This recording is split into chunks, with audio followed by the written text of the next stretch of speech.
Hello friend, welcome to my YouTube channel. इस channel पर हम एम्प्लॉयबिलिटी स्किल्स के एमसीक्यूज़ कंप्लीट कर रहे हैं। आगे की जो स्टार्टिंग की वीडियोस हैं वहाँ पर 160 तक एमसीक्यूज़ कंप्लीट कर लिए। आप लोग प्लीज़ देखिए और लाइक्स, आपको अगर पसंद आता है वीडियो तो please like, share and subscribe करिए। इस वीडियो में 162 से कंटिन्यू एमसीक्यूज़ कंटिन्यू करते हैं। देखिए क्वेश्चन क्या है, जिन लोगों से हम बात कर रहे हैं उनके साथ डैश संपर्क हमें आत्मविश्वास से संवाद करने में मदद मिल करता है। तो देखिए, आप जब भी कभी किसी से कम्युनिकेशन करते हैं, कभी भी किसी से बात करते हैं, तो आपका आत्मविश्वास यानी कॉन्फिडेंस जो है वो कैसे दर्शाता है? वो आप जब उनके आंखों में आंखें डाल के बात करते हैं तभी आपका कॉन्फिडेंस। तो इसका आंसर बी सही है। भावनाएं आपके माध्यम से व्यक्त की जाती हैं। भावनाएं किसके माध्यम से व्यक्त की जाती हैं? आप कभी बोलते हो ना कि यार यार आपकी आवाज़ बहुत धीमी लग रही है, क्या हुआ? इमोशनल रहता है तो कभी कोई रोता है तो उसकी आवाज़ से पता चलता है, या गुस्से में रहता है तो भी आवाज़ से। तो भावनाएं आप किसके थ्रू मतलब पता कर रहे हैं? तो ये आवाज़ के थ्रू आप भावनाएं पता कर सकते हैं। सुधा ने कहा, मुझे लगता है कि ये लाइट बहुत तेज है। वह क्या संवाद कर रही है? वो क्या बता रही है? वो राय बता रही है। उसको लगता है कि वो लाइट बहुत तेज है तो उसने अपनी एक ये राय बताई है। कोई किसी का उत्तर नहीं दिया है, ना प्रश्न है ना मुहावरा है। इसका सही आंसर राय वाक्यांश है। टॉम को दूसरों को कैसे बताना चाहिए कि उसे जैक से बेहतर शिक्षक जॉन पसंद है? शिक्षक जॉन शिक्षक जैक से बेहतर शिक्षक है, बताइए। ये टॉम की राय है, एक तरीके से उसकी राय है कि उसको जो शिक्षक जैक से बेहतर जॉन शिक्षक पसंद है। तो ये मेरी राय है करके बोलेगा। मेरी राय में शिक्षक जॉन शिक्षक जैक से बेहतर शिक्षक है। तो इसका बी आंसर सही है। प्रभावी संचार दोनों के लिए है। मतलब प्रभावी संचार कब होता है? जब अच्छा बोलना और अच्छे से सुनना। आप सही सुनेंगे तो सही आंसर करेंगे। तो प्रभावी संचार क्या है? अच्छा बोलें और सुने। ये आंसर सही है। हमें कक्षा में निर्देश डैश पढ़ते हैं। हमें कक्षा में निर्देश डैश पढ़ते हैं। इसका जो आप निर्देश रहता है वो सीखना रहता है, सुनना रहता है, कार्य उपरोक्त जो भी ऑप्शन रहता है उसे सेंटेंस में मिला के देख लिए। हमें कक्षा में निर्देश सुनना पड़ते हैं। जो भी आदि निर्देश दिया जाता है वो अपन को क्या करना पड़ता है? सुनना पड़ता है। तो इसका सेकंड आंसर सही है। दी गई जानकारी को डैश सुनना महत्वपूर्ण है। दी गई जानकारी को समझना महत्वपूर्ण है। काबू पाना तो हो नहीं सकता, भूलना नहीं हो सकता, समझना महत्वपूर्ण है। जो भी सेंटेंस लिखा रहता है उसको ऑप्शन में एक बार मैच करके पढ़ लिया करिए। दी गई जानकारी को समझना सुनना महत्वपूर्ण है। राहुल प्रतिदिन 30 मिनट समाचार देखने में बिताता है। जो कहा गया है उसके बारे में वह कुछ वाक्य लिखता है। वह क्या करने का प्रयास कर रहा है? वो क्या कर रहा है? वो लिसनिंग की प्रैक्टिस कर रहा है, क्योंकि समाचार देख रहा है और सुन रहा है। तो वो क्या कर रहा है? लिसनिंग की प्रैक्टिस कर रहा है। तो ए आंसर सही है। शिक्षिका मीना ने अपने विद्यार्थियों को पाठ समझाते हुए 2 या 3 वाक्यों में लिखने की सलाह दी। ये छात्रों को कैसे मदद करेगी? देखिए, शिक्षा जो मीना है उनने अपने विद्यार्थियों को पाठ समझाते समय 2 या 3 वाक्य लिखने की सलाह दी है। तो ये उनको किस चीज़ को, वो जो वाक्य है वो अगर वो लिखेंगे तो उनको वो वाक्य याद रहेगा। बोलते हैं ना, कभी कभार आप लिखते हो तो आपको मेमोराइज करने में ज़्यादा इजी रहता है। आप लिखते हो तो ज़्यादा ध्यान से लिखते हो, इसलिए ये उनसे जो कहा उसे याद करना देखा जाए तो उसको हेल्प करेगा। जिन चीज़ों या गतिविधियों को हम आनंद लेते हैं, मतलब जिनका हम आनंद लेते हैं उसको क्या बोलते हैं? पसंद है। जो हमें पसंद रहता है उसी का हम वही चीज़ें हमें पसंद रहती हैं, उन्हीं का हम आनंद लेते हैं। नापसंद वो चीज़ें जिनके प्रति हमारा मन नकारात्मक भावना, जो हमें अच्छी नहीं लगती हैं। तो इसका ए आंसर है। I adore phrase is use to express dash of something. A strong administration. Adore fair used to express a strong administration of something। इसका सी आंसर है। नवीन को कुत्तों से प्यार है लेकिन शीतल को कुत्तों से नफरत है। इस वाक्य में कुत्ते किसे पसंद है? तो नवीन को पसंद है। सीधी सीधी सा आंसर है, बी आंसर सही है। स्मिथ, क्या आप आज शाम क्रिकेट या फुटबॉल खेलना चाहेंगे? यदि स्मिथ को दोनों खेलना पसंद है तो वो क्या उत्तर देगा? उनमें से कोई भी खेलने में। इसका सही आंसर यही है कि मुझे कोई आपत्ति नहीं है उनमें से कोई भी खेलने में, मतलब उसको दोनों गेम में से कोई भी खेलने में कोई आपत्ति नहीं है, तो वो ये आंसर इसका सही है। औपचारिक अभिवादन का प्रयोग किया जाता है। औपचारिक अभिवादन कब? कार्यस्थल पे, जब आप वर्क प्लेस पे रहते हैं तभी आप औपचारिक तरीके से बात करते हैं। तो औपचारिक अभिवादन कहाँ होता है? अभिवादन कार्यस्थल में होता है। डैश मित्रों और परिवार से बात करते समय अभिवादन का उपयोग किया जाता है। तो अनौपचारिक तरीके से आप अपने मित्रों परिवार से बात करते हैं, कोई भी फॉर्मल तरीके से आप अपने फैमिली या फ्रेंड से बात नहीं करते हैं। इनमें से कौन सा औपचारिक अभिवादन है? शुभ दिन, सुप्रभात, शुभ संध्या, अरे। देखिए, अनौपचारिक पूछा है, औपचारिक नहीं पूछा है। इनमें से कौन सा अनौपचारिक है? तो देखो, शुभ दिन, शुभ संध्या, सुप्रभात, ये सब औपचारिक है यानी फॉर्मल है। अनौपचारिक देखा जाए तो अरे एक अनौपचारिक है। इसका डी आंसर सही है। मालिनी आज अपने नए स्कूल में जा रही है, वह अपना परिचय इस रूप में देती है। वो स्कूल में जा रही है नए, तो वो किस तरीके से परिचय देगी? अपना परिचय इस रूप में देती है। अलविदा तो कहेगी नहीं, सभी को नमस्कार भी नहीं। क्या चल रहा है दोस्तों? लंबे समय से सभी लोग। तो क्या कर रही है मालिनी? आज अपने नए स्कूल में जा रही है, वह अपना परिचय इस रूप में देती है। तो सबसे पहले क्या बोलेगी मालिनी? अगर अपना परिचय दे के जाएगी तो सभी को पहले नमस्कार करेगी। तो इसका बी आंसर सही है। संजू की मुलाकात अपनी चचेरी बहन कीर्ति से गलती से एक मॉल में हो गई। उसे उसका स्वागत कैसे करना चाहिए? देखो, उसकी बहन है तो ये फॉर्मल वे में नहीं करेगी, ये एक तरीके से नॉर्मल जो बोला जाए तो उस तरीके से। तो वो गलती से हो गई मॉल में मुलाकात, तो क्या बोलेंगे? लंबे समय तक नहीं देखा। ये आंसर सही है। आप यहाँ क्या कर रहे हैं? आप यहाँ क्या कर रहे हैं? धन्यवाद, ध्यान रखना। धन्यवाद तो कोई अगर आपकी हेल्प करता है तब बोलते हैं। ध्यान रखना, टेक केयर अपन जब बातचीत हो जाती है, जाते हैं, तब अपन बोलते हैं टेक केयर। तो लंबे समय तक नहीं देखा मतलब, और संजू की अपनी चचेरी बहन कीर्ति से गलती से एक मॉल में मुलाकात हो गई है, उसे उसका स्वागत कैसे करना चाहिए? तो वो कैसे बोलेगा? लंबे समय तक नहीं देखा, इस टाइप से वो उसका वेलकम करेगा।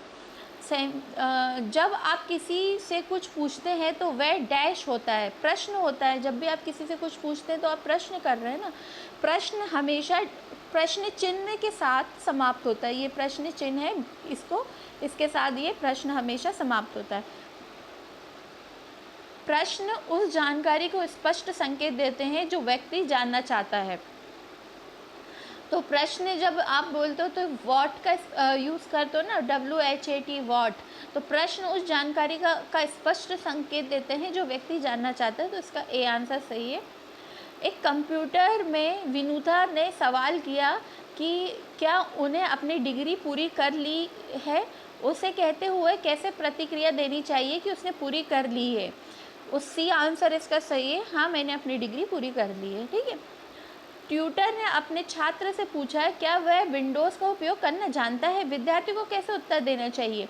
तो इसका आंसर पूरा ही, क्योंकि देखो ये फॉर्मल कम्युनिकेशन में आपको कभी कभार हाँ या ना के लिए नहीं देना पड़ता, आपको पूरा सेंटेंस भी कंप्लीट करना पड़ता है। इधर ट्यूटर की बात हो रही है, जो टीचर है उनकी बात हो रही है, वो विद्यार्थी से पूछ रहे, तो विद्यार्थी पूरा आंसर देगा हाँ मैं विंडोज़ का उपयोग करना जानता हूँ। तो इसका आंसर बी सही है। जब दो या दो से अधिक व्यक्ति किसी विषय पर अपने विचार एवं दृष्टिकोण रखते हैं तो ये क्या है? ये जब दो या दो से अधिक व्यक्ति जब भी बात करते हो तो ये समूह, ग्रुप डिस्कशन कहलाता है, समूह चर्चा। इसका डी आंसर सही है। समूह चर्चा से हमें मदद मिलती है। समूह चर्चा से हमें मदद काय में मिलती है? और जानने में, बड़ी समस्याओं का समाधान करने में, या समस्या पैदा करने में, या ए और बी दोनों। देखो, आप जब ग्रुप डिस्कशन करते हो तो आपको बहुत सारी जानकारी भी मिलती है, क्योंकि जो जानकारी आपके पास नहीं हो सकता है आपके ग्रुप में कोई और अदर व्यक्ति हो, उसको उस बारे में जानकारी हो। तो ए आंसर भी सही है इसमें। और बड़ी समस्याओं का समाधान करने में भी हमें ग्रुप डिस्कशन में मदद मिलती है। तो इसका सही आंसर ए और बी दोनों होगा। ठीक है, तो यानी डी इसका आंसर सही होगा। समूह चर्चा में अपनी राय व्यक्त करने के लिए इनमें से किसका उपयोग नहीं किया जाना चाहिए? मुझे ऐसा लगता है, मेरी बात सुनो, मेरी राय में मैं बिल्कुल सहमत नहीं हूँ। तो जब भी आप ग्रुप डिस्कशन करते हो तो उसमें आपको किसका उपयोग नहीं करना चाहिए, नहीं का पूछा है। तो मुझे ऐसा लगता है ये वाक्य सही है, ऐसा आप ग्रुप डिस्कशन में बात करते टाइम अपनी राय रख सकते हैं। मेरी राय में भी ये रख सकते हैं। और अगर आप किसी चीज़ से सहमत नहीं है तो इस टाइप से भी आप बोल सकते हो कि मैं बिल्कुल सहमत नहीं हूँ, लेकिन मेरी बात सुनो। ये एक कोई सही तरीका नहीं है बात करने का। तो इसका आंसर बी है, क्योंकि नहीं है पूछा है। ठीक है। महेश और उनकी टीम ने प्रोजेक्ट को जल्द से जल्द पूरा करने के लिए अपनाए जाने वाले स्टेप के बारे में चर्चा करी। वे अपने साथियों को द्वारा दिए गए सुझाव से खुश हुए और उन्हें इसका पालन करने की अनुमति दी। इसे हमें क्या व्यक्त करेगा, मतलब इसे कैसे व्यक्त करेगा? मैं आपकी कार्य योजना से सहमत हूँ। जो मैं तुमसे कहता हूँ तुम्हें उसका पालन करना चाहिए।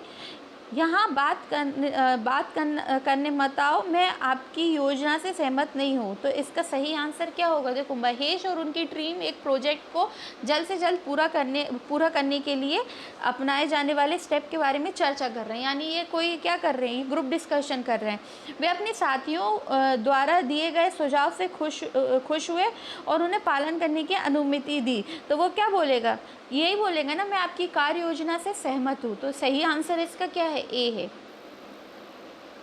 रीता को अपनी कंपनी की ओर से एक समूह चर्चा में भाग लेना था।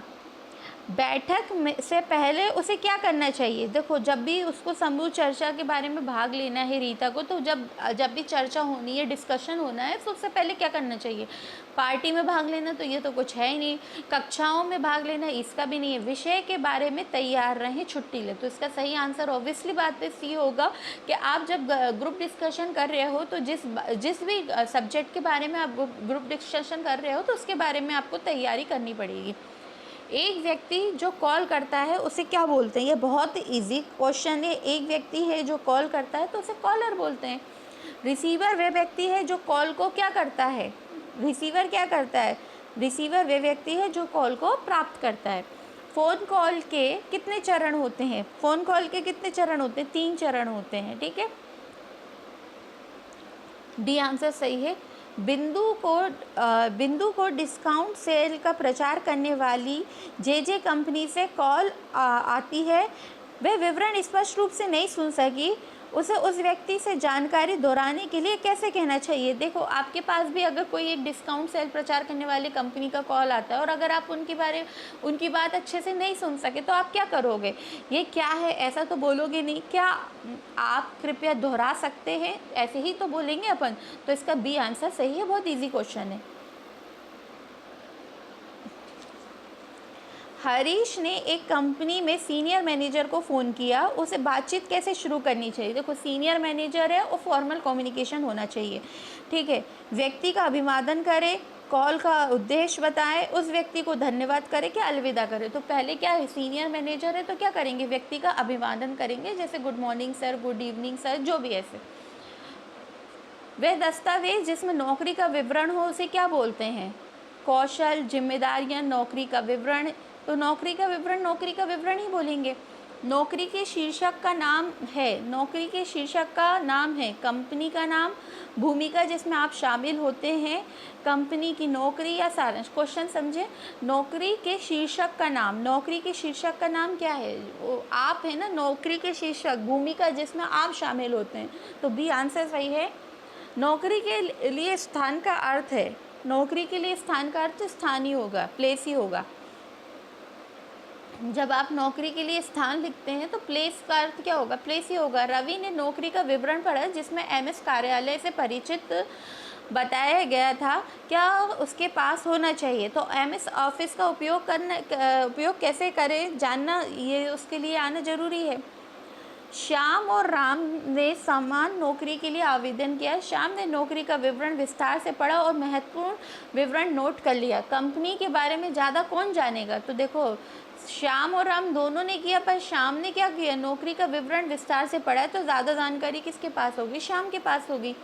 यदि आप एक बड़ी और लोकप्रिय कंपनी में काम करते हैं तो कार्यस्थल के बारे में किस प्रकार से जानकारी साझा करना चाहिए? नौकरी का प्रकार और कंपनी का नाम। जब भी आप किसी बड़ी कंपनी या लोकप्रिय कंपनी में काम कर रहे हैं तो जाहिर सी बात है नौकरी का प्रकार, आप क्या किस टाइप की वहाँ नौकरी कर रहे हो, कंपनी का नाम, यही सही आंसर है। ए इसका आंसर सही है। इनमें से कौन सा आपके काम के बारे में सकारात्मक शब्द नहीं है? मज़ा, रोमांचक, उबाऊ, दिलचस्प। तो उबाऊ कोई सकारात्मक शब्द नहीं है, इसका सी आंसर सही है। Thank you for watching. अगर आपको ये वीडियो पसंद है और ये MCQ सीरीज़ आप चाहते हैं कि मैं ये कंटिन्यू करूँ तो प्लीज़ आप लाइक करें मेरे चैनल को, और इस वीडियो को लाइक करें, चैनल को सब्सक्राइब करें और कमेंट करके बताइए कि आपको ये वीडियो कितनी हेल्पफुल रही है।